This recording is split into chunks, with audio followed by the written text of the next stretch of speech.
और चलिए अब आपको ग्राफिक्स के जरिए आगे बढ़ लेते हैं और अब बताते हैं कि इस चुनाव में बीजेपी के कौन से मुद्दे चले जबकि कांग्रेस के कौन से मुद्दे नहीं चल पाए। तो हरियाणा में बीजेपी की हैट्रिक कैसे हुई है? दलाल और दामाद, ये आपने सुना होगा बीते कुछ टाइम से, ये जो हर चुनावी रैली में आपने टर्म भी सुना होगा। कांग्रेस का मुद्दा किसान था लेकिन नहीं चल पाया, दलित सम्मान का मुद्दा बीजेपी का था, चल गया, बिना खर्ची पर्ची की नौकरी बीजेपी का मुद्दा था, चल गया, लेकिन पहलवानों का मुद्दा कांग्रेस का था जो कि नहीं चला। संविधान का मुद्दा, संविधान को बचाने की बात कांग्रेस ने कही थी, वो नहीं चला। जातीय जनगणना का मुद्दा उम्मीद थी कांग्रेस को कि चलेगा, नहीं चला। तुष्टीकरण का मुद्दा बीजेपी का चल गया। तो दलाल दामाद से लेकर तुष्टीकरण तक के मुद्दे जो बीजेपी ने उठाए वो तो मैदान में चल गए लोगों के बीच में, लेकिन किसान से लेकर पहलवान, जातीय जनगणना, संविधान बचाने की बात, इन तमाम पहलुओं को लेकर, मुद्दों को लेकर कहीं ना कहीं कांग्रेस अपने वो मुद्दे उतने बेहतर तरीके से नहीं चला पाई। तो देखिए बीजेपी की हैट्रिक, लेकिन ड्रग्स का मुद्दा, नशा मुक्त करने का या फिर नशे से दूर करने का, ड्रग्स से दूर करने का, यहाँ के युवाओं को ये मुद्दा जो था वो बीजेपी का काम कर गया। तो मुद्दे जो बीजेपी के चल गए और जो मुद्दे कांग्रेस के नहीं चल पाए वो हम आपको बता रहे हैं लगातार। खर्ची पर्ची के बिना नौकरी देने की बात, इसे एक बड़ी उपलब्धि के तौर पर हमेशा से बीजेपी जो है वो उठाती आई है। इस बार हमने चुनावी अभियान में भी देखा, चुनावी कार्यक्रमों में भी देखा कि इन तमाम मुद्दों को लेकर बीजेपी बड़ी मुखरता के साथ नजर आई थी। चलिए अब आपको जल्दी से ग्राफिक्स के जरिए ये बताते हैं बीजेपी की जीत के फैक्टर्स कौन कौन से रहे। तो ग्रामीण इलाकों पर फोकस बीजेपी का रहा, ये number 1 factor. Number 2 factor Congress की अंदरूनी कलह, ये बीजेपी को फायदा दे गई, प्रॉफिट दे गई। 36 बिरादरी और दलित वोटरों पर फोकस रहा। 36 बिरादरी का जिक्र आपने देखा होगा हर चुनावी कार्यक्रम और रैलियों में बीजेपी के जो नेता थे वो करते नजर आए। तो ये बड़े फैक्टर, 3 बड़े फैक्टर बीजेपी के। इसके देखिए ग्रामीण इलाकों पर खासतौर पर फोकस बीजेपी का रहा और कांग्रेस के अंदरूनी कलह ये बीजेपी के लिए एक प्रॉफिट रही। आगे बढ़ते हैं, ग्राफिक्स आपको दिखाते हैं और ग्राफिक्स के जरिए बताने की कोशिश करते हैं कि इस चुनाव में बीजेपी ने क्या क्या दाव चले जिससे उन्हें जीत मिली। तो नायब सैनी को सीएम प्रोजेक्ट करना, क्योंकि 6 महीने पहले ही उन्हें सीएम बनाया गया, ये एक बड़ा फैक्टर रहा, एक दाव चल रहा। नए उम्मीदवारों को टिकट देना, ये प्रयोग सफल साबित हुआ और बागियों को अहमियत नहीं दी गई। जिन्होंने बागी तेवर दिखाए या जहां पर आभास हुआ कि बागी हो सकते हैं, उनको अहमियत नहीं दी, उनको टिकट नहीं दिया, कईयों के टिकट भी काट लिए। तो देखिए ये 3 बड़े दाव जो थे वो बीजेपी के चले। ऐन समय पर विधानसभा चुनाव से 6 महीने पहले जब सीएम बदला तो एक बड़ा दाव था। चलिए अब आपको ग्राफिक्स के जरिए चुनाव में कांग्रेस की हार के फैक्टर्स भी बता देते हैं। तो पार्टी के अंदर अंदरूनी कलह और आपसी गुटबाजी, ये एक बड़ा फैक्टर रही कांग्रेस की हार का। कुमारी सैलजा को साइड करना, दरकिनार करना, उनका चुनावी कार्यक्रम से दूरी बनाना, उम्मीदवारों के चयन में चूक रहना, एंटी इनकम्बेंसी को लेकर ओवर कॉन्फिडेंस कांग्रेस हुई, ये एक हार के फैक्टर माने जा सकते हैं। पहलवानों का मुद्दा नहीं चला, तो किसानों का मुद्दा भी नहीं चला। हालांकि पहलवान यानी खेल और खिलाड़ी और कांग्रेस ने किसानों का मुद्दा भी उठाया, लेकिन वो जनता के बीच में उतना कारगर या उतना काम करता हुआ नजर नहीं आया। तो देखिए आपसी कलह और आपसी गुटबाजी और अंदरूनी कलह कहीं ना कहीं ये एक बड़ा नेगेटिव फैक्टर रही कांग्रेस के लिए। तो पार्टी के अंदर आपसी गुटबाजी हमने देखा कि जब असंध में राहुल गांधी की पहली रैली हुई थी हरियाणा में, चुनावी रैली, तो उस दौरान बल्कि उन्हें ही भूपेंद्र हुड्डा और कुमारी सैलजा को साथ लाना पड़ा था। उसके बाद से लग रहा था कि चलिए ठीक है अब सब साथ में होंगे, लेकिन उसके बावजूद भी हमने देखा कि जिस दिन वोटिंग थी उससे एक दिन पहले तक जो कुमारी सैलजा थी वो बगावती तेवर दिखा रही थी। चलिए आगे बढ़ लेते हैं और आगे बढ़ते हुए आपको ग्राफिक्स के जरिए समझाते हैं कि कांग्रेस इस चुनाव में कहां पर चूकी, कांग्रेस कहां चूकी वो भी जान लीजिए। एक फैक्टर जो रहा, पार्टी में आपसी अंतर कलह रही, आपसी गुटबाजी रही। नंबर 2 कि सैलजा को नजरअंदाज किया गया। नंबर 3 जाट वोट पर ज्यादा निर्भरता रही, डिपेंडेंसी ज्यादा रही, दलित का साथ नहीं मिला। ये 4 फैक्टर्स जहां पर कांग्रेस चूक गई और कांग्रेस ने इन पर ध्यान नहीं दिया।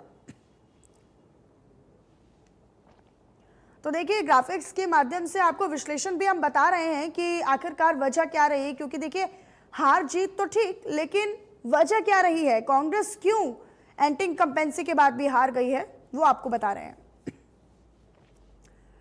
आगे बढ़ते हुए ग्राफिक्स के जरिए आपको ये दिखाते हैं कि इस चुनाव में क्या चला और क्या नहीं चला।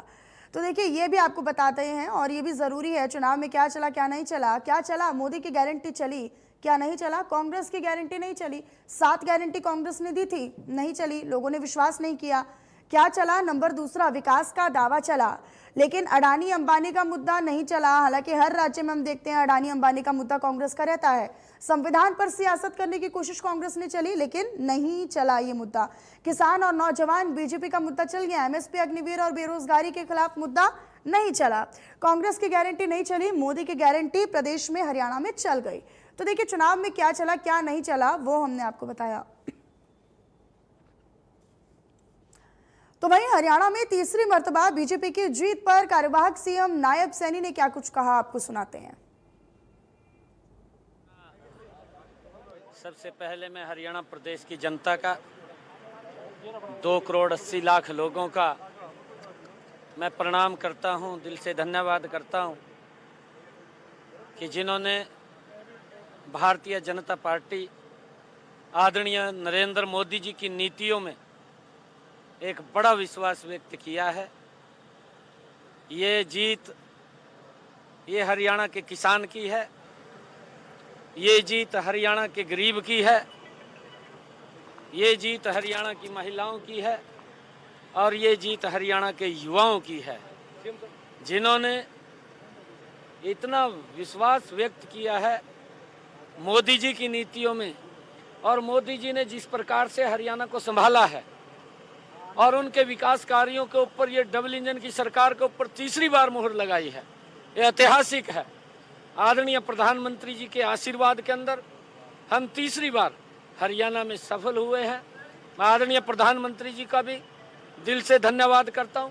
हरियाणा के लाखों भारतीय जनता पार्टी के कार्यकर्ताओं का, जिनकी कड़ी मेहनत, जिन्होंने पसीना बहा करके आज ये ऐतिहासिक विजय दिलाई है, मैं उन सब कार्यकर्ताओं का भी दिल से धन्यवाद करता हूं।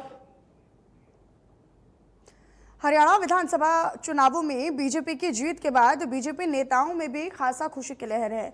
तो प्रदेश अध्यक्ष मोहनलाल बड़ौली ने मीडिया से मुखातिब होते हुए चुनावों में मिली ऐतिहासिक जीत के लिए प्रदेश की जनता का आभार व्यक्त किया।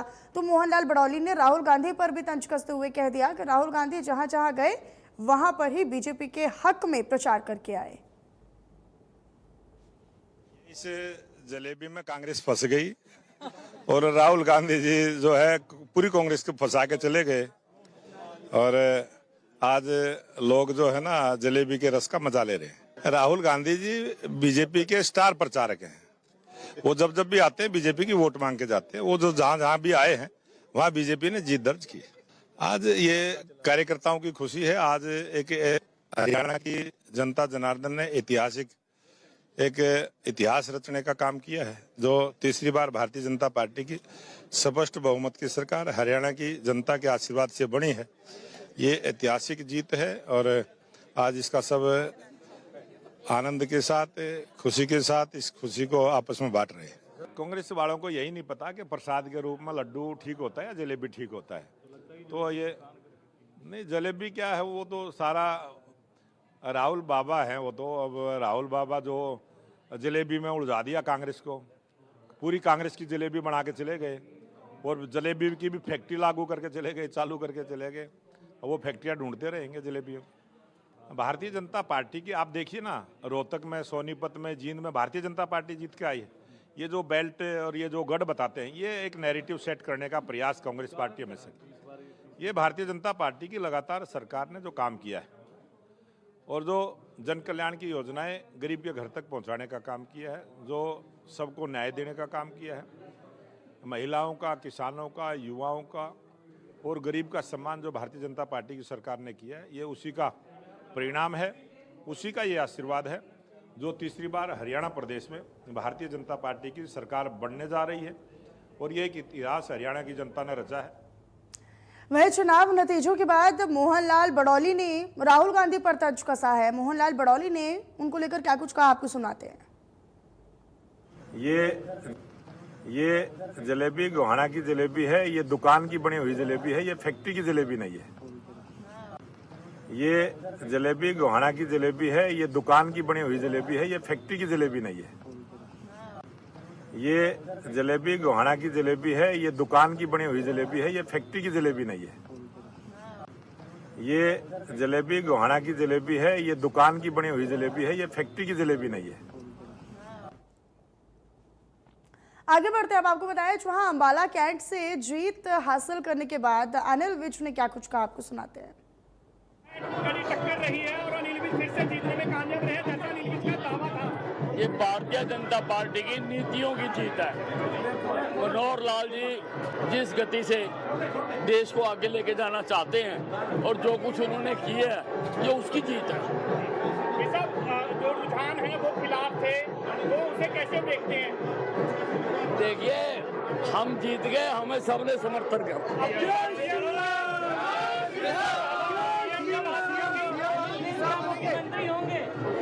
नहीं, अगर पार्टी बनाएगी तो इनकार नहीं करूंगा। मुख्यमंत्री बनोगे, आप बहुत सीनियर हो, लगातार जीत दर्ज कर रहे हो। अगर हाईकमांड बनाएगी तो इनकार नहीं करूंगा। आप अपना दावा पेश करोगे? कड़ी टक्कर रही। तो वहीं आगे बढ़ लेते हैं, अब आपको बताया जब बल्लभगढ़ विधानसभा से लगातार तीसरी बार बीजेपी के टिकट पर चुनाव जीते मूलचंद शर्मा ने इंडिया न्यूज से खास बातचीत करते हुए कहा कि बल्लभगढ़ की जनता ने इतिहास रचने का काम किया है। 2029 में बल्लभगढ़ विकास में इतिहास रचेगा। मूलचंद शर्मा ने माना कि 10 साल में लोगों की नाराजगी जरूर होती है, लेकिन लोगों ने बीजेपी और उन पर भरोसा जताते हुए तीसरी बार जीत दिलवाई है। भारतीय जनता पार्टी के प्रत्याशी बल्लभगढ़ से तीसरी बार जीतकर मूलचंद शर्मा आए हैं और अब रोड शो निकालने के बाद में एक जनसभा को आयोजित हो रही है, उसमें उनका स्वागत किया जाएगा। बात कर लेते हैं। सर, बहुत बहुत बधाई आपको, तीसरी बार भारतीय जनता पार्टी के तौर पर जीत आपकी। नहीं, बल्लड़ के लोगों को बहुत बहुत बधाई। बल्लड़ के लोगों ने 3 बार मुझे विधायक बनाया और जिले का 3 बार हरियाणा में बल्लड़ में इतिहास रचा है और तीसरी बार लगातार बनाना, ये बड़ी बात है। और बल्लड़ लोगों ने विकास को वोट दिए। जिन लोगों ने जिस तरह की बेकायदगी की थी, जो 1 महीना चुनाव में झूठ का प्रचार करता, जिस तरह के शब्दों का उनको धराशायी करा, उनको मुंह की खानी पड़ी। कहते हैं व्यक्ति को संभाल के बोलना चाहिए, होश संभाल कर रास्ता देख के चलना चाहिए। जिन लोगों ने ना होश संभाल रास्ते का, मुंह के पट गए। अच्छा, एक सवाल ये भी है, क्या आपको कोई लगता था कि बड़ी चुनौती थी आपके सामने, क्योंकि कई बार एंटी इनकम्बेंसी भी साथ रहती है? कह रहा हूँ 3 बार चुनाव लड़ना बड़ी बात होती है। 3 बार चुनाव लड़ना, जीतना, मैं कह रहा एंटी कन्वेंशन कई बार होती है, पर लोगों ने भरोसा विश्वास किया है तो 30 बार जीत हुई है। सरकार कब तक बना लेंगे? सरकार जल्दी पूर्ण बहुमत की। पूर्ण बहुमत सर, लोग हंसते थे हम पे, हम गए पूर्ण बहुमत सरकार बनेगी। कांग्रेस के प्रदेश अध्यक्ष उदय भान चुनाव हार गए हैं। मैंने कहा था कांग्रेस में गया, कांग्रेस के प्रदेश अध्यक्ष सब चुनाव हारेंगे, पर मेरी बात को मानते नहीं, सब हार चुके हैं। लोकसभा में 9 में से 7 विधानसभाओं पर जीत दर्ज की है। लोकसभा, फरीदाबाद लोकसभा में भारतीय जनता पार्टी। नहीं, पहले परचम था, आज ही परचम है। यानी कि 2019 दोहराया जा रहा है। आगे भी उनको मुंह के भटकाना पड़ा।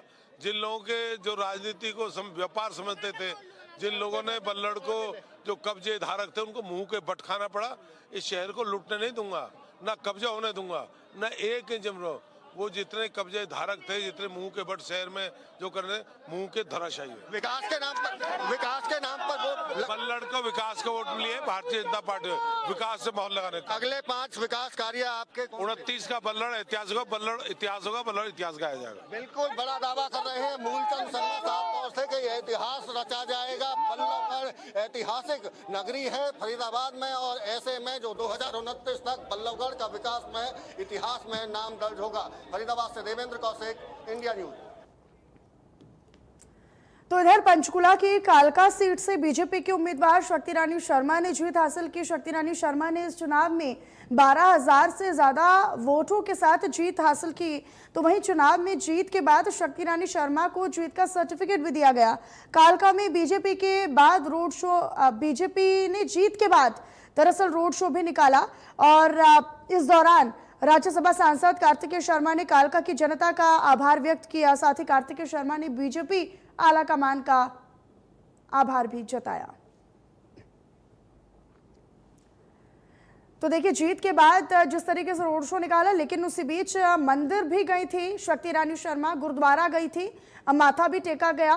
तो शक्ति रानी शर्मा और उनके साथ साथ पूर्व केंद्रीय मंत्री पंडित विनोद शर्मा और सांसद कार्तिकेय शर्मा भी मौजूद रहे। बल्कि खुद उम्मीदवार शक्ति रानी शर्मा यहां पर गुरुद्वारा में जीत के बाद भगवान का आशीर्वाद लेने के लिए, माथा टेकने के लिए गुरुद्वारा भी गई थी।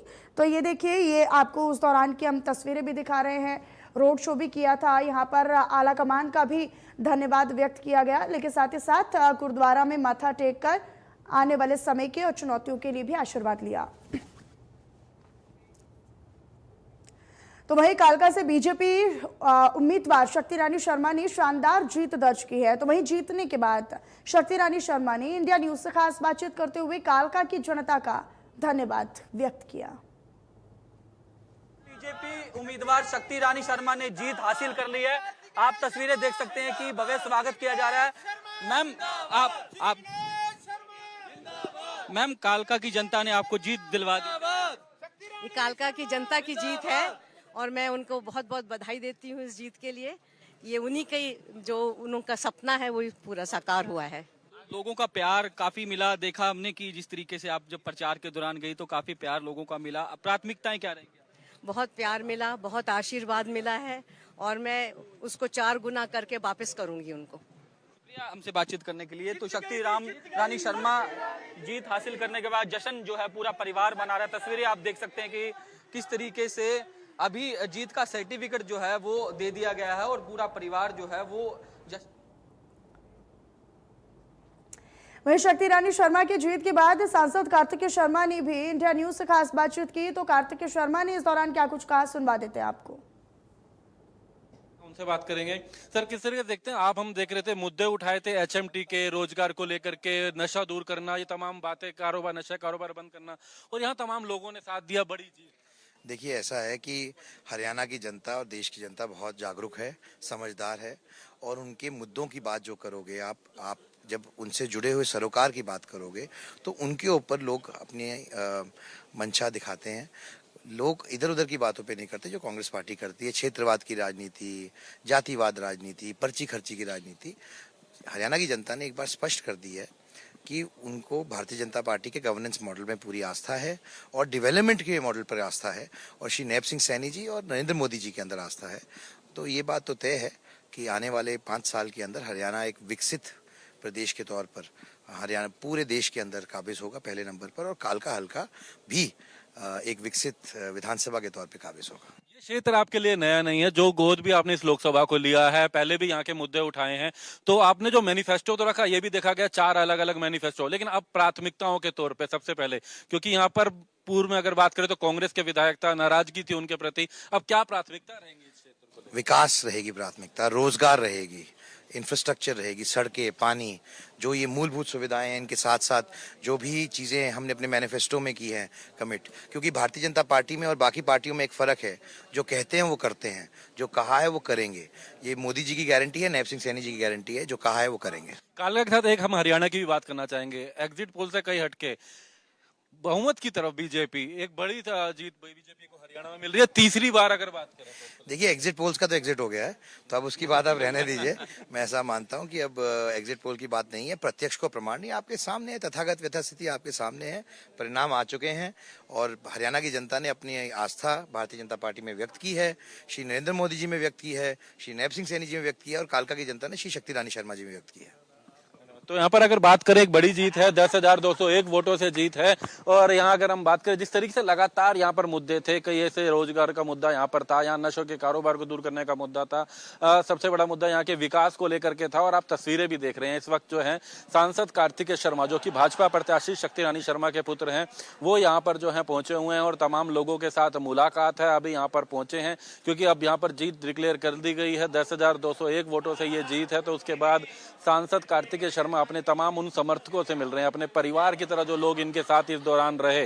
हालांकि वही बताना चाहेंगे, सांसद कार्तिकेय शर्मा के लिए ये क्षेत्र नया नहीं है, क्योंकि ये अंबाला लोकसभा में अगर बात करें आता है और ये क्षेत्र इन्होंने गोद लिया, यानी कि यहाँ के विकास को लेकर के पहले भी मुद्दे उठाते रहे हैं। HMT को लेकर के केंद्रीय मंत्री से मिले थे, संसद में मुद्दा उठाया था, इस क्षेत्र से जुड़े हुए थे। और अब यहाँ से उनकी माताजी जो है शक्ति रानी शर्मा, जिनको बीजेपी ने अपना उम्मीदवार बनाया था, और उन्हें यहाँ पर एक बड़ी जीत यहाँ पर मिली है 10,201 वोटों से। शक्ति रानी शर्मा जो भाजपा की प्रत्याशी हैं, उन्होंने जीत हासिल करी है। और उसके बाद अब क्योंकि अभी डिक्लेयर हुआ है, उसके बाद तमाम समर्थक अभी बाहर आए हैं। हालांकि अभी जो प्रत्याशी हैं वो भी अंदर हैं, जो कि जिन्होंने जीत हासिल करी है, जो कि यहाँ से एक बड़ी जीत जिन्होंने हासिल करी, वो अभी अंदर है। एक बाकायदा जो प्रक्रिया होती है एक सर्टिफिकेट मिलने की, उसके बाद वो भी बाहर आएंगे, उनसे भी बात करेंगे, क्योंकि जिस तरीके से एजेंडा रखा गया था लोगों के बीच विकास को लेकर, तमाम मुद्दों को लेकर के, आप देखेंगे कि तमाम जो समर्थक हैं वो यहाँ पर इस वक्त मौजूद हैं, जो सांसद कार्तिकेय शर्मा से मुलाकात कर रहे हैं। शुभकामनाओं का ये दौर है, परिवार के तमाम लोग हैं जो सांसद कार्तिकेय शर्मा के साथ मुलाकात कर रहे हैं। तो वहीं हरियाणा के चुनाव नतीजों पर कांग्रेस के नेताओं ने भी अपनी प्रतिक्रियाएं दी हैं। उस दौरान उन्होंने क्या कुछ कहा है, आपको सुनाते हैं। तमाम चैनल्स पे देखिए, पहली बार होता हुआ दिख रहा है कि चैनल्स अपने रिपोर्टर्स के जो आंकड़े आते हैं काउंटिंग सेंटर से वो नहीं दिखा रहे, चुनाव आयोग के आंकड़ों पर निर्भर कर रहे हैं। और चुनाव आयोग के आंकड़े चौथे या पांचवें छठे राउंड के दिखा रहे हैं, जबकि हमारे कंट्रोल रूम से 11 राउंड के आंकड़े आ चुके हैं। मैं आपको विनेश फोगाट जी का उदाहरण देता हूं। आप कोई चैनल खोल दीजिए, सब में उनको 4 राउंड के बाद पीछे दिखाया गया था, जबकि 9 राउंड के बाद वो 4,437 वोटों से आगे हैं, अब 5200 वोटों से आगे हो गई हैं। तो ये आंकड़ों में जो मिसमैच है, गैप है, ये क्यों है, ये हम बार बार चुनाव आयोग से, अभी हमारे महासचिव जयराम रमेश जी ने ट्वीट करके भी पूछा है कि ये क्या दबाव डालने की कोशिश हो रही है स्थानीय प्रशासन पर। इसलिए हम फिर से चुनाव आयोग को कह रहे हैं, आगाह कर रहे हैं कि इसमें तुरंत एक्शन ले, तुरंत जितने राउंड्स हो चुके हैं अपडेट करें, जितने भी जो ट्रेंड्स हैं उनको अपडेट किया जाए। ज्ञापन हम पेश कर रहे हैं, अभी अगले 5-7 मिनटों में हम पेश करेंगे। शिकायत कर रहे हैं, अब उम्मीद करते हैं कि ECI हमारे सवालों का जवाब दें, क्योंकि 10, 12, 11 राउंड के नतीजे आ चुके हैं, पर जो अपडेट किया गया ECI के वेबसाइट पर, चैनलों पर, सिर्फ 4 या 5 राउंड के नतीजे आ रहे हैं। तो ये प्रशासन पर एक दबाव रखने का एक तरीका है। ये लोकसभा चुनाव में भी हुआ था, हम लोग गए थे, अभिषेक सिंघवी जी और मैं ECI गए थे, हमने शिकायत की और तब ECI ने कार्रवाई की। तो हम उम्मीद करते हैं कि ECI जो एक संवैधानिक संस्था है, निष्पक्ष संस्था है, इस तरीके से स्थानीय प्रशासन पर दबाव नहीं डालना चाहिए।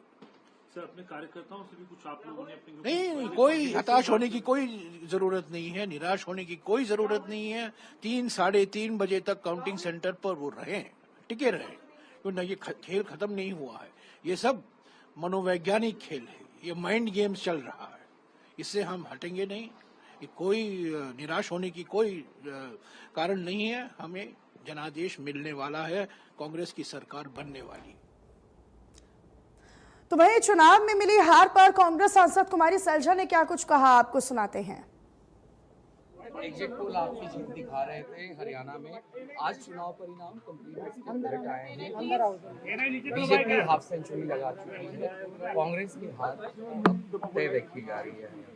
निराशाजनक है नतीजे। हम सुबह तक हमें पूरी उम्मीद थी, हमारे सभी वर्कर बहुत निराश हैं, क्योंकि इन्होंने जो 10 साल सहा है कांग्रेस पार्टी के लिए, इन्होंने खून पसीना बहाया है। आज जब ऐसा नतीजा आता है तो निराश हो जाते हैं सब, निराशाजनक बात है ये। लेकिन अब हमको इन सब बातों को देखते हुए नए सिरे से आगे सोचना होगा, क्योंकि जो ये अभी चल रहा है बिजनेस एज यूजुअल, ऐसा तो नहीं चलेगा। कहाँ हमारी कमियां रही हैं, क्या कमियां रही हैं, इसके बारे में देखना होगा। कौन जिम्मेवार रहे, पार्टी को किस तरह से स्टेट में सींचा नहीं गया, तालमेल नहीं रखा गया, जो कौन लोग हैं जो जिम्मेवार थे सबको साथ लेकर चलने के और पार्टी को एक दिखाने के और सबको बैलेंस आउट करने के, वो भी बातें हैं। स्टेट में क्या मैसेज गया है, किस लिए लोग कांग्रेस की सरकार बनाते हुए पीछे हट गए हैं। जो एक माहौल बनाया राहुल जी ने, वो उस माहौल को एकदम निगेट कर दिया, खत्म कर दिया। इसके लिए क्या कारण हुए, ये सब बातें देखनी पड़ेंगी। तो इधर जुलाना से चुनावी मैदान में कांग्रेस के प्रत्याशी विनेश फोगाट को जीत मिली है। दरअसल विनेश फोगाट ने बीजेपी के कैप्टन योगेश बैरागी को चुनाव में शिकस्त दी है। तो विनेश फोगाट ने जीत के बाद जुलाना की जनता का धन्यवाद किया और विनेश फोगाट ने कहा कि उनकी जीत हर जुलाना वासी की जीत है। हल्के में विकास के काम में कोई कोर कसर नहीं छोड़ी जाएगी। तो साथ ही विनेश फोगाट ने दावा करते हुए कहा कि वो विधानसभा में जुलाना की आवाज को बुलंद करने का काम करेंगी। लोगों का प्यार प्रेम था और लोगों की लड़ाई थी, लोगों ने जीती है। हमारा तो बस ठीक है, हमारा चेहरा था, लेकिन लोगों ने जो प्यार विश्वास दिलाया है वो 5 साल तक हम कायम रखने की कोशिश करेंगे, उनकी उम्मीदों पे खरा उतरने की कोशिश करेंगे। ये हर उस लड़की की, हर उस महिला की लड़ाई है जो संघर्ष के रास्ते को हमेशा चुनती है। आज संघर्ष की जीत हुई है, सच्चाई की जीत हुई है और मैं चाहती हूँ कि हमारे लोगों ने जो प्यार प्रेम किया है, जो इस देश ने मेरे को प्यार प्रेम दिया है, उसको मैं हमेशा बना के रखूँ, उनके विश्वास को हमेशा बना के रखूँ।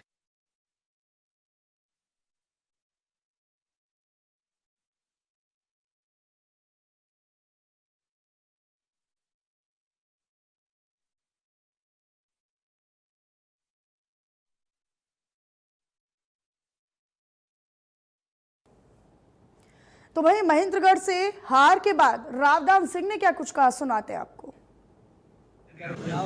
जनता का मैंडेट है, जनता को जो अच्छा लगा उन्होंने कर दिया, ठीक है ना। और उसके लिए तो हम तो यही कहेंगे जिन भाइयों ने हमें मतदान दिया है उनका धन्यवाद। तो इसमें किस प्रकार की कमी मानते हैं, जैसे जो चुनाव परिणाम? कमी कुछ नहीं है, जनता के मन की बात थी, उन्होंने जो मन से सोच लिया वो उसको फैसला कर लिया। हमें सोचते थे 10 साल के अंदर जो निराशा थी उसका परिणाम देंगे, लेकिन शायद लोगों को इस बात का मतलब दूसरी तरह से एहसास था, उन्होंने अपना मन बना रखा था जो भी था। एनीवे हम स्वीकार करते हैं।